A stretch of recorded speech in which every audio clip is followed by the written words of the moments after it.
So let's talk about the weirdness of Warhammer 40K's new movement rules, which I do think that while they've got a lot of positives, might be just slightly problematic in three different ways.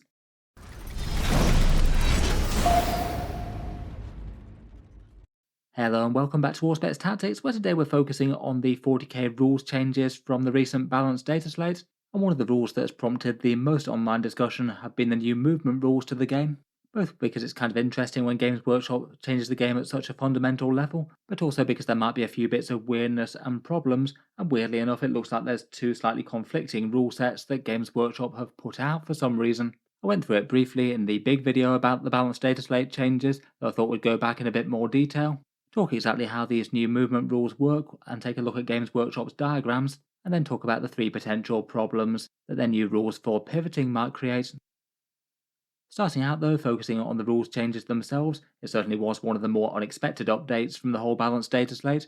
Usually they do these to more make changes to the game from a balance point of view, not alter the core rules.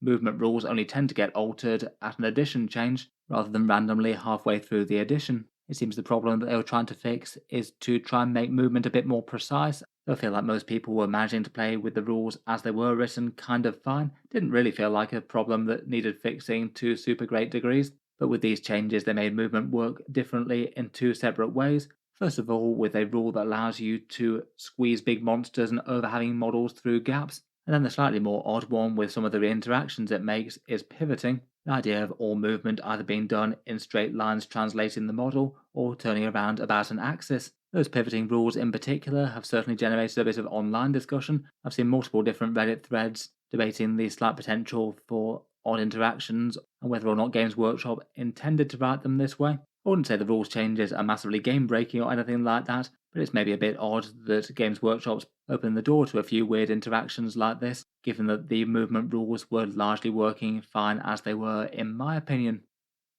The way that movement worked previously in 40k was that each model has a movement value. You can move miniatures up to the maximum movement characteristic, and that movement characteristic was limited by the single part of the model that moves the furthest along its intended movement path. So say for example, if you had a boxy tank, you might actually have to pay most attention to one of its back corners maybe, which might be moving the furthest compared with the rest of the tank, if you happen both to be moving it in a straight line and then say swinging round a corner. That was the bit that pivoting seems to be trying to fix, but there was also the requirement for when you're moving around terrain, a model needs to physically fit through it. So that's both its base and any overhanging parts, which is the other change. Starting out with that second change because it's simpler, this one basically seems to be a rule for big miniatures squeezing through gaps, and Games Workshop demonstrate it with their example of a Chaos Bloodthirster moving in between a gap between two narrow ruins here. Its base is small enough to fit through, though its enormous wingspan isn't small enough to fit through. But now basically the rule is that if you're moving in a straight line, you can move through any space in which the base can fit through. It just can't actually end the move somewhere where the model can't be placed. In general, I quite like this one, particularly for miniatures where the things that overhang could potentially be filled in if the miniature could do things. Maybe things like the Tyrannid Toxicrene could be a good example of that, or certainly great big wings like Bloodthirsters. You can imagine it furling it briefly to get through a narrow gap before unfurling again on the other side. It still could be a really big deal for certain models with very small bases relative to their hollow model size though, maybe things like Tesseract Vaults or Eldari Falcon Grav Tanks. I guess for these things you could narratively imagine that they just hover a bit above whichever gap they're trying to get through. Even if technically rules as written, the vehicles just manage to somehow breathe in a bit to squeeze through the gaps. Maybe the grav tank does some aerobatics flying on its side or something. Overall though, I think that change is a good one. It always feels just a little bit arbitrary if a model can't quite get through a slightly too small gap for it because it's got a tiny overhang, and a bit of an abstraction to overcome that isn't the worst idea. Pivoting, though, is perhaps the thing that has the most weirdness. Now, rather than just having a basic movement track, the movement's made up of straight lines and pivots. The pivot's basically done around a central point of the miniature, usually in the middle of a round base. But they also provide a handy diagram, like you can see for this Chaos Rhino on the bottom left here, where the idea is that you draw a square box around the miniature and then put the centre of it in the middle. For pivots, though, they introduce a new mechanic called a pivot value, basically a number of inches of movement that you have to pay when you rotate your model. And for most miniatures, that pivot value is 0. So things like a standard infantry model could rotate as many times as they wanted as they move about the battlefield, and they don't pay any movement for that. But apparently things like monsters and vehicles will have a pivot value of 2 inches, unless they're either on a round base or an aircraft.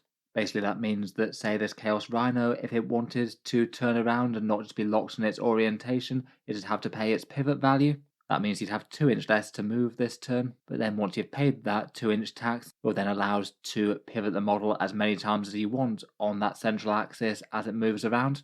So you could say pivot it and then move it 3 inches to the left, and then 4 inches forward and pivot again, and then finish up with its last 3 inches to the right. You don't have to pay the 2 inches literally every time it moves around.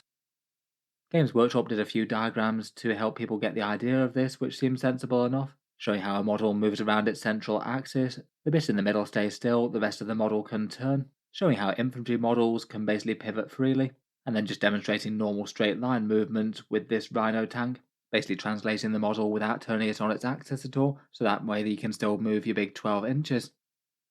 Then they've got some examples for moving with pivots. Basically here they have the tank moving 5 inches forward, then turning on its axis to go in a different direction, and then moving another 5 inches forward on the bottom right here, and then pivoting once more at the end of the move, which it can still do despite having basically used up its movement essentially now, as it won't have to pay any more movement cost for a second turn.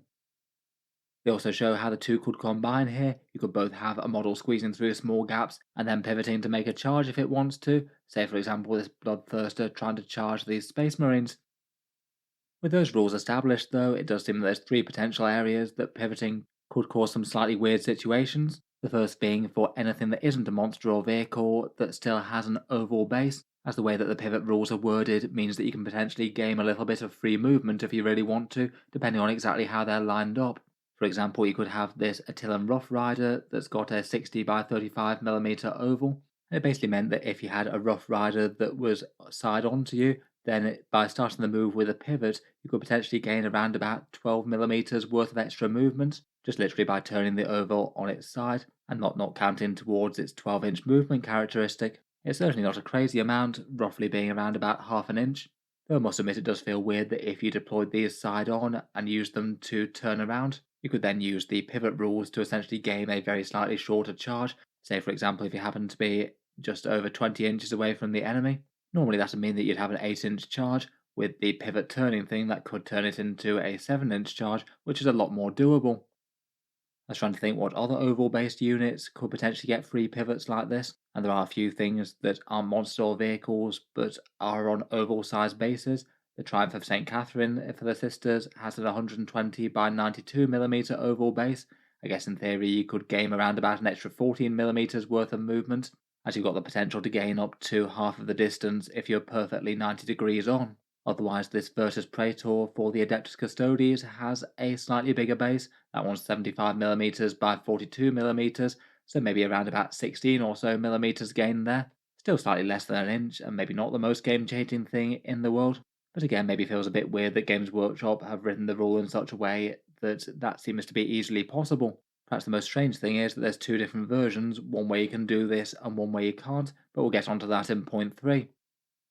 Finally, just for one other bit of weirdness that the infantry and biker type pivoting creates is it potentially can be big out of strategic reserves, as the same rules work basically for normal movement and for charging. It means potentially you could have something like a biker unit turn up out of strategic reserve. You could have one biker deploy itself horizontal onto the charge target and then use its pivot to get itself just that little bit closer before moving its actual distance and doing dodgy gaming to get from a 9-inch charge to an 8-inch. That feels like one of the areas in which the rule could be most impactful, as even an inch distance when charging out of deep strike makes a big difference to the likelihood. This one certainly feels very clearly like rules abuse, but as best I can tell that seems to check out outside of tournament play right now. Before that though, there's potentially another area where you could game a whole load of movement, and that's any vehicles that have a round base but also a large overhang that you measure from. And there's really quite a lot of slightly older miniatures out there that have the old style plastic flight stands, a round base under it, and then the flying stem on the big vehicle. Things like Necron Doomsday Arcs or Drukhari Raiders could be good examples of that. For example, a Doomsday Arc is roughly 8.5 inches long and around 4.5 inches wide. Might be a little bit more or less than that, but that's kind of approximate. And in theory, this thing gets a free 0-inch pivot, as it's a vehicle that does have a round base. That means by going by the same rough rule of thumb, as you can gain around about half of the distance between the width and the length, You could game around about an extra 2 inch of movement out of this if you were so inclined to. And the same sort of thing applies to a bunch of other flying based miniatures, Drukhari Raiders maybe being one of the most important ones, seeing as they're quite long and thin, and often tends to be kind of critical with how far they can get forward, as usually the Drukhari want to rush you and try and take you out in close combat, or get lots of scary poison or lance shots into close range. I'm honestly not too sure what Games Workshop were intending here. Maybe they should have just excluded miniatures that had a flying base with a big overhang like this, or maybe they should have given these a higher pivot value. It feels like the way that they've written the rules saying that some miniatures would have different pivot values might have been written with this sort of thing in mind, but then they didn't actually write anything in any of the other errata. I guess in theory, if you just said that Doomsday Art specifically had a pivot value of 2, then they wouldn't be able to game any extra movement without paying for it. Rules as written, though, it does seem that they can do this, as they do have a round base. Just for an example of how it might be important, you could say have a Drukhari Raider deployed side on the very edge of the deployment zone, and want to move it as far forward as possible towards the enemies. Then if you did a pivot, as it's 0 inches on a round base, you could gain that extra 2 inches or so towards the enemy, and then still move its absolute maximal distance. This one certainly reminds me of some cases where you could do similar to this early on in, say, I think it was 5th edition maybe. It does definitely more feel like rules abuse as opposed to anything that Games Workshop was intending for these pivot things. And my guess is that they'll do any one of a number of things to patch it out, as I think it would just be a bit strange if it was for some reason optimal to always put your raiders side on if you wanted to get them further up the board. Thirdly, though, and perhaps one of the most annoying ones in my opinion, was the decision that they've decided to write a slightly different rule for tournament play versus match play, and for some reason decide to hit us with two slightly different versions of the pivot rule, which I'm not sure is the best way to get things off to a good start if you're trying to overhaul the movement rules for your game, particularly when there's a lot of people that might be a bit less engaged and might not be following along with literally every single update. In the Pariah Nexus tournament pack, it basically increases the pivot value of anything that doesn't have a round base to 2 inches, so it basically eliminates scenario 1 where you could have things like the Triumph of St. Catherine or Rough Riders or things gain a little bit more movement, which as mentioned could be kind of big with certain things like trying to make long charges. This way though, if you do have them moving around terrain and you need to pivot for some reason, it does mean that it's probably an overall nerf to those sort of things, as mathematically they won't be able to make up an extra 2 inches via any pivoting gaminess, so they'll actually move a little bit less far than they'd otherwise be able to. If this is the most fair way to implement the rule though, then I'm just surprised that they didn't do that for the actual core game at the same time. It just feels like a bit of an odd situation where you have one rule that's in theory for most games of Warhammer 40k, and then this different rule for the tournament pack, which feels like the more official way to play Warhammer 40k, maybe in theory more balanced. At least in anecdotal experience, I feel like I've played a lot of games where people tend to broadly follow along with roughly things that could happen in a tournament. Obviously, it depends on your exact player group, but either way, it feels like there will be different groups of people that play this in different ways, and it just might be another thing that you need to try and work out with your opponent what you're doing in terms of things like movement rules, along with all the other million things that you might play in slightly different ways in Warhammer 40k, such as exact interpretations of terrain. Maybe their idea for this one is that in tournament play, they might expect people to be trying to abuse each rule's loophole, and in more general 40k, they're trying to go with the aim of people will probably be able to work out for themselves that they shouldn't be able to do that. But I feel like if they are making fine changes to the movement game, ironing out loopholes should be probably what they're trying to do, as opposed to creating new ones like this. Overall, for whether or not it's a good change though, I'm a little bit in two minds. I do quite like the neatness of it. I do think it was kind of awkward measuring sort of curvy lines that happen to be the exact track of the point on your rectangular vehicle or something that moved the furthest, which weren't always the most obvious. I feel like a system of more straight lines and pivots is a bit more obvious. Though I would say that from what we've looked at here, it does look like it's going to work kind of imperfectly with oval bases no matter how you implement it. If you allow them free and unrestricted pivoting, then they can basically gain a little bit of extra movement. Or if you penalise them 2 inches, then that is basically going to be losing more movement than they would have gained pivoting, so actually hinders their movement a little bit. And also it seems likely that in tournament play, when you're not allowed to pivot unless you want to sacrifice 2 inch movement, you might have some weird sights on the battlefield like lots of bikes moving around at one locked angle. Might be strange if you have your cavalry or Virtus Praetors or something just sidling up to the enemy sideways, as they don't want to lose the extra movement. Otherwise, definitely seems that the round flying bases thing probably needs fixing. and I can't help but think it would have been a better idea if they'd just released one rule set for them rather than a more general 40k one and a tournament companion one. I don't really feel like there's any more need to try and make two different rules for what should be basic movement rules of the game. So overall, I'm in kind of two minds about it. I feel like it does feel a little bit neater compared with the previous system, but at the same time, I feel like 40k's movement rules were working kind of fine before. Feels like a bit of a case of if it ain't broke, don't fix it. And even after all this, I could still imagine a situation in which a player does their pivoting wrong, maybe rotating the miniature around a bit that isn't properly in the centre and gaining some extra movement that way, or still just moving models badly around terrain, where you would have actually clipped corners on vehicles and things. I don't think it's fully going to eliminate any problems that people have with the movement phase. In any case though, let me know your thoughts on 40k's slightly odd new movement rules. Look forward to hearing your thoughts down in the comments below. And feel free to subscribe to Auspex Tactics if you'd like to see more like this. I'll certainly have a fair few more videos to come on the 40k rules updates. Hopefully I'll be aiming for a Tyranids video and an FAQ video in the next couple after this. Feel free to subscribe or check back later if you'd like to see those. Finally, if you've been enjoying all the videos on the channel, I would just like to mention that Auspex Tactics does have a Patreon page as well, and you can find that linked in the video description if you'd like to help support and keep all of these coming.